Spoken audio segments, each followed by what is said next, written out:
بسم اللہ الرحمن الرحیم۔ السلام علیکم پیارے بچوں، کیسے ہیں آپ سب لوگ؟ امید ہے کہ آپ سب خیریت سے ہوں گے اور آپ نے پیچھے کرائی گئی تمام مشق کام مکمل کر لیا ہوگا۔ آج ہم کرنے جا رہے ہیں حروف استفہامیہ، وہ الفاظ جو کسی سے کوئی بات پوچھنے یا سوال کرنے کے لیے استعمال کیے جاتے ہیں، انہیں حروف استفہامیہ کہا جاتا ہے۔ جیسے یہ کون ہے، وہ کیا کرتا ہے، تم کیوں آئے ہو، وہ کب لاہور جائے گا، اس بات کو کس طرح ختم کیا جا سکتا ہے۔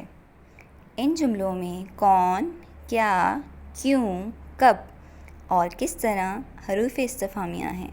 ان کے علاوہ کیسے، کہاں، کدھر، کتنا بھی حروف استفہامیہ ہیں۔